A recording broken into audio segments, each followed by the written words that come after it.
Welcome to the Deep Dive. This is where we take that whole stack of sources you give us, the articles, the books, the analysis, and we boil it all down into the essential knowledge you really need. And today, we are going into the world of one of jazz's most towering and turbulent figures. Charles Mingus, 1922 to 1979.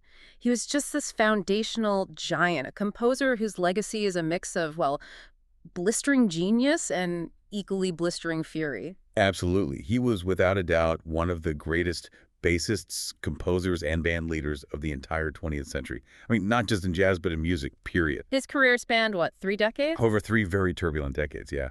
And he collaborated with basically everyone who was anyone, from Louis Armstrong and Charlie Parker, all the way to Joni Mitchell at the very end. So our mission with this deep dive is to really pull out the key insights. We want to get into his explosive personality, his really groundbreaking musical philosophy. And ultimately, we want to look at the architecture of his modern jazz masterpiece, the one that was almost lost to history, Epitaph. And the sources we're working with here are just incredibly comprehensive. We've got deep biographical details sitting right alongside some very complex musical analysis. Right. And the first thing that just jumps out from all of it is that Charles Mingus absolutely, fundamentally refused to be put in a box. That refusal seems central to everything about him. It really is. I mean, Yeah. you look at his career, he starts out professionally and he's, firmly rooted in advanced bebop and hard bop, but he just immediately starts pushing those boundaries. He starts pioneering post-bop styles on albums that really changed the whole genre. Exactly. Albums like Pithecanthropus erectus in '56, and then, of course, the legendary Mingus in 1959. But he didn't stop there. He went on to embrace avant-garde jazz. He explored these massive orchestral formats. And he made huge contributions to what we call third stream music. That's right. That sort of formal synthesis of classical music and jazz structures. You can hear that most powerfully, I think, on The Black Saint and The Sinner Lady. That blend is what makes his work so powerful, right? It's like high art composition mixed with this raw, visceral heat you get from blues and gospel. Mm-hmm. But if we had to pull out one big picture takeaway, just one thing about his musical structure before we get started, it'd have to be his approach to how musicians communicate. Oh, absolutely. His focus on collective improvisation, it was radical. So in traditional jazz, you have the main theme, the head, right? Then everyone takes their turn with a solo, and then it's back to the head at the end. Right. Very sequential. But Mingus wanted something much more dynamic, more alive. He demanded his bands function like a real conversation, or maybe like a New Orleans funeral parade. Where everyone is spontaneously interacting at the same time. Yes. Responding, anticipating, exploring the theme simultaneously. It creates this sound that's hot and chaotic, but also incredibly disciplined at the same time. And that demand for discipline, for integrity, it often put him in direct conflict with the world around him, didn't it? All the time. His work was just inherently political. He was confronting racism and injustice head-on right in the music, which made his art a direct reflection of his personal struggle. It was an uncompromising voice. A voice that often shouted. Yes, definitely shouted. Okay, let's unpack this. We'll start at the very beginning. Part 1. Roots, identity, and the struggle with tradition. He wasn't from a jazz hub like New York or Chicago. No, not at all. He was born in Nogales, Arizona in 1922, but he grew up in Watts in Los Angeles. And that environment, his heritage, it seems to have created this incredibly complex foundation. It really fueled his sense of being an outsider, which you hear in his music his entire life. Yeah. His ancestry was this rich, almost impossibly intersectional mix. The sources break it down. They get very specific. It's German-American, African-American, and Native American heritage. His maternal grandfather was a Chinese-British subject from Hong Kong, and his maternal grandmother was an African-American woman from the southern U.S. Wow. I mean, that's a remarkable amount of cultural background to synthesize, especially in the very racially rigid world of early 20th century America. Absolutely. And it has to be part of why he refused to accept rigid categories, musically or racially. But the story gets even more complicated when you look at his father's identity. This is what he writes about in his autobiography, Beneath the Underdog. Yes, that sprawling stream of consciousness book from 1971. He gives this almost mythological account of his lineage, claiming his father was the son of a black farm worker and a Swedish woman. But there's a psychologically damaging part of that story, isn't there? The part about his father passing for white. Right. According to Mingus's telling, his father, Charles Mingus Sr., was raised by his mother and her white husband as a white person Until he was a teenager. until he was 14. And that's when his mother supposedly revealed that his true father was a black slave, at which point his father ran away. Now, the sources say the literal truth of that story is maybe less important than the psychological impact it had on Charles Jr. Exactly. The uncertainty, the sense of a constructed identity. It all points to a really profound and difficult reckoning with race and with self. And that experience, that ambiguity, coupled with the prejudice he faced every day, you can hear that volatile energy in his compositions. It's music that sounds like it's fighting for its right to exist. That's a great way to put it. So, shifting to his musical beginnings, he was drawn to jazz early on, specifically Duke Ellington. He was, even though his mother was very strict and only allowed church-related music in the house. So he was a prodigy from the start, but his path was immediately blocked. Blocked by the walls of the time, both societal and musical. He started on trombone, but pretty quickly moved to the cello, and he was very serious about it. He wanted to be a classical cellist. And that's where he hit the first wall. Why was the cello a dead end for him? It was a two-pronged problem. First, institutional racism made it nearly impossible for a black musician to have a career in classical music at that time. It just wasn't happening. And the second problem? The cello wasn't accepted as a jazz instrument. There was just no established role for it in a jazz band. So the instrument he loved was professionally useless in the world he lived in. That denial, that forced abandonment of his main musical voice because of race and genre conventions, that must have been radicalizing. Absolutely heartbreaking. And you're right, radicalizing.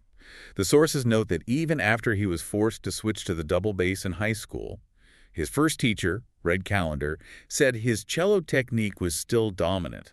So he just applied what he learned for the cello to the bass? He did. He took that rigorous bowing and fingering technique and just mapped it onto the double bass. And he didn't just teach himself either. He sought out the best classical training he could find. The absolute best. He studied for 5 years with Hermann Reinjagen, who was the principal bassist for the New York Philharmonic. So he had this impeccable classical discipline. But the classical world still rejected him. It did. Yeah. And it was personal. The sources say that because of a poor primary education, he couldn't read musical notation quickly enough for the local youth orchestra. So he felt ostracized again. Right. He was talented enough, he was trained well enough, but a systemic failure denied him his place. And that pattern denial of his instrument, denial of his seat in the orchestra, it became the core motivation in his music. His songs weren't just melodies, they were arguments for justice. And yet, even as a teenager, he was already putting those two worlds together. He was writing these advanced pieces that were similar to third stream. He was, that formal blend of jazz and classical. It shows the classical training was foundational for him. He was using complex structures and orchestral thinking in his jazz writing from the very beginning. And a lot of those early pieces weren't recorded until much later. Much later. In 1960, with the conductor Gunther Schuller on an album called Pre-Bird. The title itself is so telling. Pre-Charlie Parker. Exactly. It shows Mingus understood that Charlie Parker had so fundamentally changed music that you could divide all of jazz history into pre- and post-Bird. Mingus knew tradition, but he was always looking past it. Which sets us up perfectly for part two. The prodigy, the firing, and the birth of debut records. By the 1940s and early 50s, he's a technical monster on the bass. A total dynamo. He tours with Louis Armstrong in 1943. He plays with Barney Bigard. And then he has this really crucial gig with Lionel Hampton's orchestra. Why was the Hampton gig so important? Because Hampton recorded several of Mingus's compositions. So it gave him a platform not just as a player, but as a composer. Then he gets huge critical acclaim in the early 50s. With that innovative trio. The trio with guitarist Tel Farlow and vibraphonist Red Norvo. A huge success. But Mingus left that group right at its peak in 1951. Why walk away from that? Well, it was the same old story. Racial prejudice. The sources confirm that Mingus's race became an issue with some club owners.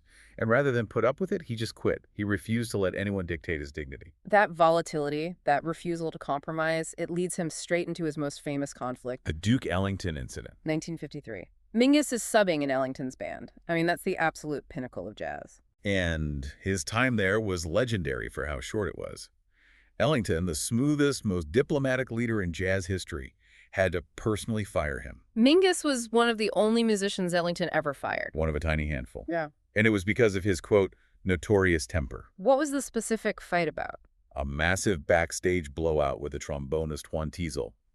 Teasel was a key, longtime member of Ellington's band, and Mingus basically challenged his authority, and it got violent. So Mingus's fury couldn't be contained even in the Ellington organization. Not even there. It just speaks volumes about his character. He couldn't submit his ethics to anyone's diplomacy, not even Duke's. But he channels that energy right into his next project, co-founding Debut Records in 1952. With the great drummer Max Roach. And this was a pivotal move for him. It was all about control. He realized if he was going to be this uncompromising force, he had to control the means of production. Precisely. He wanted agency over his own career and, just as important to him, he wanted to document all these talented young musicians who were being ignored by the major labels. But the label's most famous release wasn't an unknown talent. It was a gathering of giants. It was the May 15th, 1953 concert at Massey Hall in Toronto. You had the Mount Rushmore of bebop all on one stage. Dizzy Gillespie, Charlie Parker, Bud Powell, Max Roach, and Mingus himself. It's often called the last recorded collaboration between Dizzy and Bird. An absolutely historic night. And there's that amazing little detail about the recording itself. Oh yeah, the technical limitations of the recording were not great. So Mingus's bass part was barely audible on the original live tape. So what did he do? Being the perfectionist and producer he was, he took the tapes back to New York and overdubbed his entire bass part in the studio by himself. Wow. So when you listen to that classic live album, the bass you're hearing was added later. It's Mingus, the recording engineer, fixing history in post. It's that need for control again. So while he's collaborating at this incredible level, he has this really complicated, almost love-hate relationship with Charlie Parker. Oh, completely. He revered Parker. He thought he was the greatest genius in jazz history. But at the same time, he despised the destructive mythology that grew up around him. The cult of personality. Right. Mingus felt that people were romanticizing Parker's self-destructive habits, his drug use, and it was leading to all these derivative musicians who were just copying the lifestyle instead of innovating with the music. And he expressed that frustration in one of the greatest song titles ever. If Charlie Parker were Gunslinger, there'd be a whole lot of dead copycats. I mean, that's not just a title, it's a manifesto. It's a declaration of war. He's saying genius isn't imitation. If you're just copying Bird, you're missing the entire point. And this all came to a really tragic head at a club date in 1955. Parker's final public performance. It was supposed to be a reunion gig with Parker, Powell, and Roach. But Bud Powell, who suffered from severe mental illness and alcoholism, was completely incapacitated. He had to be helped off stage. And Parker, according to the sources, just stood at the mic chanting, "Bud Powell, Bud Powell," almost like he was mocking the whole tragic situation. And Mingus just couldn't let it stand. He couldn't. He grabbed another microphone, interrupted the whole mess, and said to the audience, "Ladies and gentlemen, please don't associate me with any of this. This is not jazz. These are sick people." And Parker died just over a week later. It's just this incredibly stark moment that shows Mingus's absolute commitment to separating the art from the self-destruction he saw being glorified. That desire for integrity, for constant development, it leads him directly to his next big idea, the jazz workshop. And that's where we move into part 3, the breakthrough decade. The jazz workshop was his answer to what he saw as stagnation in jazz. It wasn't really a formal band in the traditional sense. It was more of a concept. Right. A mid-sized ensemble, usually 8 to 10 musicians, with a constantly rotating lineup. Some of the musicians called them the sweatshops because of how intense and demanding the work was. And what was the core philosophy behind it? What was he demanding from them? He demanded that they constantly explore and develop their perceptions on the spot, live, in the moment. They were expected to be co-composers with him. So he would conduct them non-verbally. With hand gestures, subtle tempo changes. Sometimes he'd literally sing or shout a part he wanted them to play during the performance. The role of just accompanying was basically gone. You weren't just following a chart, you were inside his head, anticipating his next move. Exactly. The whole band becomes this single, living, compositional voice. It was really anticipating a lot of the ideas of free jazz, but it was always rooted in these deeply soulful, composed structures. It was freedom within his architecture. And some incredible musicians came through that university, as they called it. Oh, the alumni list is staggering. Pepper Adams, Eric Dolphy, Charles McPherson, Jakey Byard. Yeah. Major figures who all learned how to be incredibly flexible, deep thinkers under Mingus. And this period of the workshop was also his most productive. The output is just astonishing. In the 1950s alone, He recorded something like 30 albums for all the major labels: Atlantic, Columbia, Candid, Impulse, just a relentless stream of innovation. And the big breakthrough from this era is probably Pithecanthropus erectus from 1956.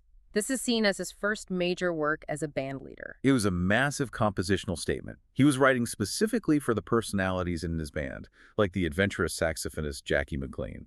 And the title track is this sprawling 10-minute tone poem. The theme is just epic. It's the rise of man, Pithecanthropus erectus, evolving, achieving greatness.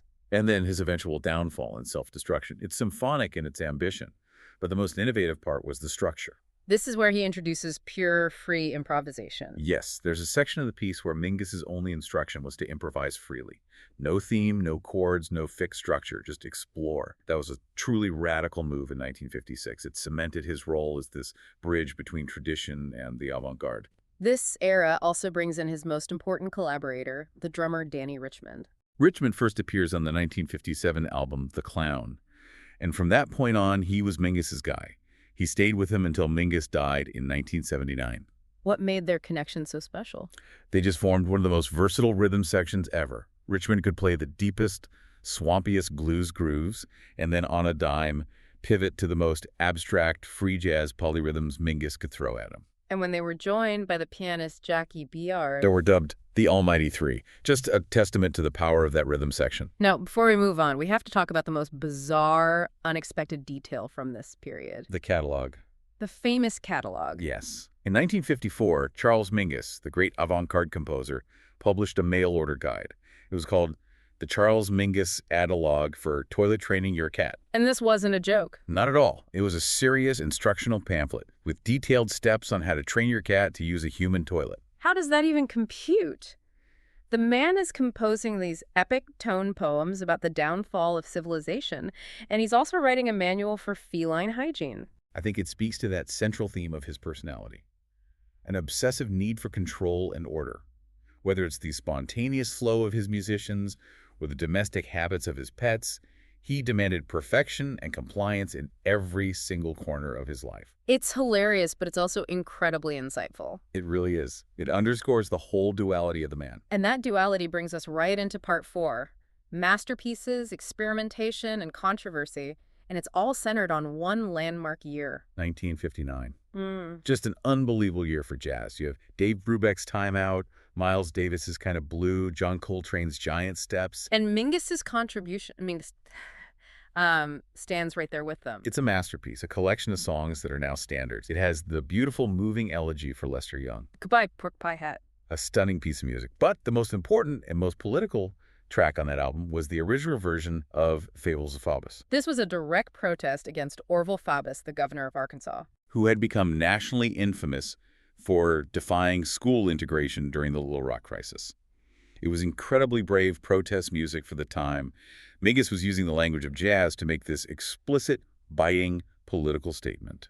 And that album's importance has been formally recognized. It was inducted into the National Recording Registry in 2003, a landmark record. So after he releases Blues and Roots in 1960, and he makes his philosophy very clear in the liner notes. He does. He says, "I was born swinging and clapped my hands in church as a little boy, but I've grown up and I like to do things other than just swing.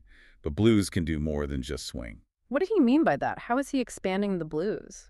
He was taking the emotional framework of the blues, the call and response, the gospel feel, and he was layering it with complex harmonies, intricate polyphony, shifting tempos. He kept the feeling of traditional blues, but used it to carry the weight of really sophisticated political and psychological ideas. So as he's refining his own sound, the jazz world is being ripped apart by the arrival of the avant-garde. Specifically by Ornette Coleman. So how did Mingus, who was so rooted in tradition but also so experimental, react to Coleman's radical new sound? Well, his first reaction, around 1960, was pretty skeptical.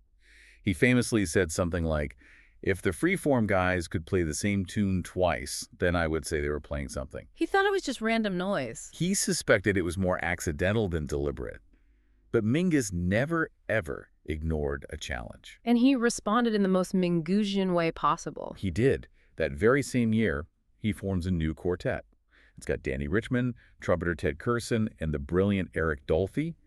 And crucially, it used the exact same instrumentation as Ornette Coleman's quartet. So it was him rising to the It was challenge. him saying, okay, you think this is the new standard? I can do it too, but I'll do it on my own terms. And that quartet recorded the album Charles Mingus Presents Charles Mingus, Which includes the definitive version of his political anthem. the one with the lyrics. Yes.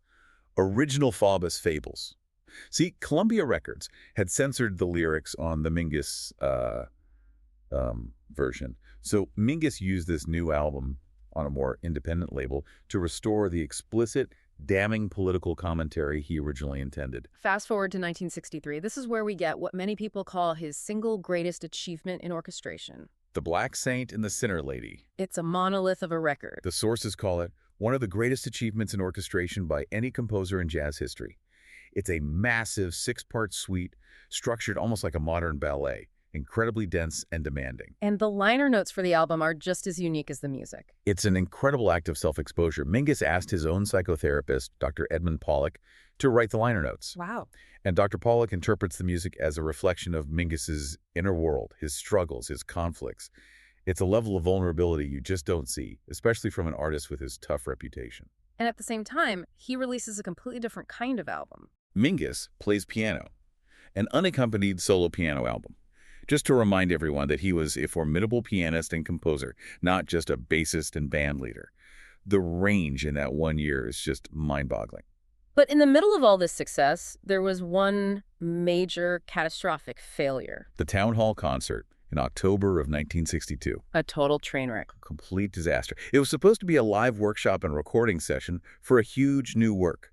But the program was way too ambitious, the musicians weren't ready, the music was too complex, the whole thing just collapsed under its own weight, and it temporarily damaged his reputation. That failure leads us directly into Part 5, The Angry Man of Jazz and the final chapter. We have to confront this persona that, for many people, overshadowed his genius. He absolutely earned the nickname the Angry Man of Jazz. It wasn't just a mood, it was a consistent, combustible part of his career. And these weren't just little frustrations, they were full-blown public outbursts. Directed at everyone, his musicians, his audiences. The examples are legendary. Give us a few. Okay, so in 1965, he orders half his band to go backstage in the middle of a performance to practice because they weren't playing up to his standard. No way. Yes, and when he'd get a noisy, disrespectful crowd, he'd stop the music and yell at them. He famously shouted, "Isaac Stern doesn't have to put up with this shit." Which is so revealing. He's demanding that jazz be treated with the same respect as classical music. Exactly. At another gig, he made his entire band stop playing and just read books on stage until the audience quieted down. And then there was the physical destruction. The famous bass incident. At the 5-Spot Cafe. He felt the audience was heckling him, so he picked up his $20,000 double bass and smashed it to pieces on the stage. That's not just anger, that's a statement. The message was, disrespect the music and I will destroy the very means of making it. But the most damaging incident of all involved the great trombonist Jimmy Knepper. And it was centered around that failed town hall concert. The Knepper incident is just stark. It's unforgivable, really. On October 12, 1962, backstage, Mingus assaulted him. They were arguing over the incredibly difficult score for the concert. And what happened? Mingus punched Knepper in the mouth. It broke a tooth, and the injury permanently ruined Knepper's embouchure. He lost the entire top octave of his range on the trombone. It's a career-altering injury. Devastating. Mingus was charged with assault, got a suspended sentence. It's a horrific story. And yet, and this is what's so complex about Mingus, Knepper later came back to work with him. He did, in 1977. He even became a cornerstone of the Mingus Dynasty Band after Mingus died. It just speaks to the gravitational pull of the music. Even those who he hurt were compelled to return to his genius. But the late 1960s were a really dark period for Mingus personally. He was struggling with severe clinical depression. His creative output really decreased, especially for about 5 years after his great collaborator, Eric Tolfi, died suddenly in 1964. And this all culminated in him being evicted from his home. In 1966, from his New York apartment. And the whole chaotic, painful episode was captured on film. In the 1968 documentary, Mingus, Charlie Mingus, 1968. It's an incredibly raw film. It shows him composing, performing, talking about art and politics. But it also shows the eviction. It shows him being tender with his young daughter. And in one unforgettable scene, it shows him firing a shotgun indoors. inside the apartment. Yeah, it just captures the genius and the domestic anarchy all at once. But he did have a brief creative resurgence in the 1970s before his final decline. He did. He got a teaching position at the University at Buffalo in '71. And in 1974, he formed a fantastic new quintet with Danny Richmond, Don Poole on piano, and George Adams on sax. And they produced two really strong albums. Changes 1 and Changes 2. They proved he could still command this brilliant modern sound. But his health was failing fast. He developed motor neuron disease. ALS. Which is just the cruelest irony for a musician whose entire identity was rooted in the physical power and command of his instrument. His technique just declined until he couldn't play at all. It's unimaginable. Yet, even paralyzed, unable to physically perform, he kept composing. He kept supervising recordings from his wheelchair. His final project was that famous collaboration with Joni Mitchell. The album Mingus. It was released after he died in 1979. Mitchell wrote lyrics for his final compositions, including a really haunting version of Goodbye Pork Pie Hat. It was this beautiful cross-genre testament to his enduring power as a composer. Charles Mingus died on January 5th, 1979. He was only 56. And his final request was, well, it was as unique as he was. His ashes were scattered in the Ganges River in India. A fitting end, I think, for a man whose music always blurred the lines between the sacred and the profane. That brings us to part 6. Legacy and enduring influence. And to really get the scale of his genius, we have to go back to that disastrous 1962 town hall concert. Because that failure contained his true magnum opus, the sprawling 2-hour epic known as Epitaph. After that concert, the music was considered unplayable. The scores were just scattered and lost for decades. It's hard to even wrap your head around the scale of it.